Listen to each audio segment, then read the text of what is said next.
Good morning, students.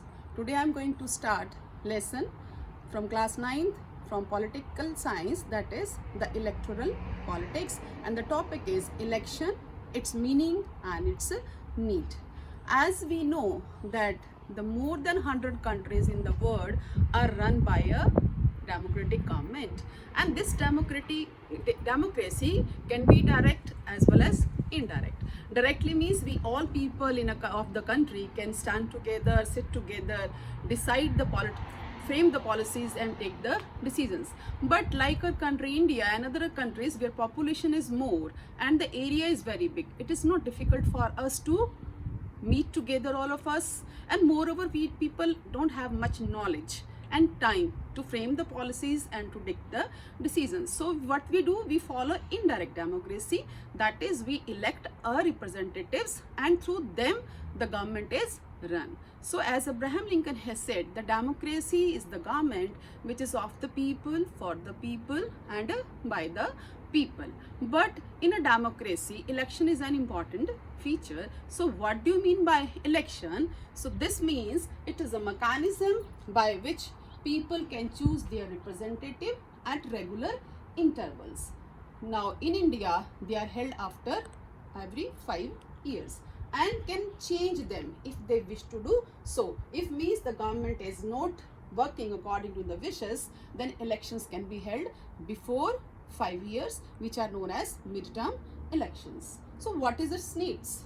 In an election, the voters can make many choices. For example, they can choose who will make the laws and who will form the government and take the major decisions.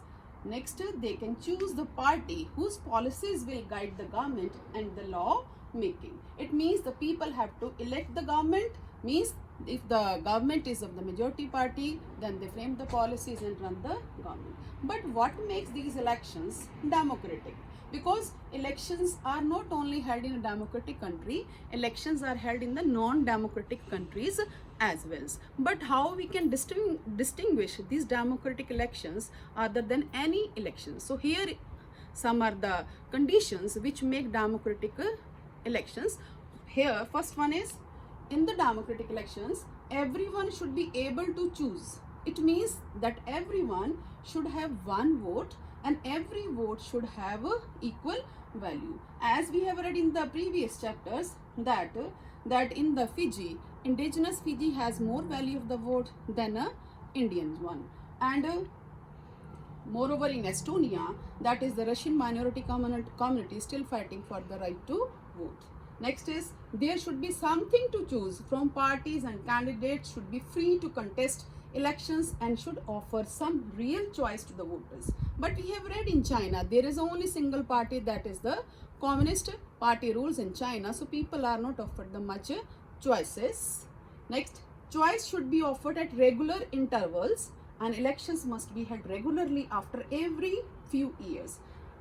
And we know in Mexico elections are held after every 6 years, but till 2000 there was only single party who was ruling in Mexico, that was PRI, Institutional Revolutionary Party. Next is, the candidate preferred by the people should get elected, and elections should be conducted in a free and fair manner where people can choose as they really wish. So many examples, that is of China Communist Party, in Estonia, in Fiji and Mexico, and moreover we know that is in the Saudi Arabia, the women were not given the right to vote, but recently they have got the right to vote. But how these elections are held in our country, what is the procedure to conduct election in a country in a free and fair manner, I will continue in the next video. Thank you.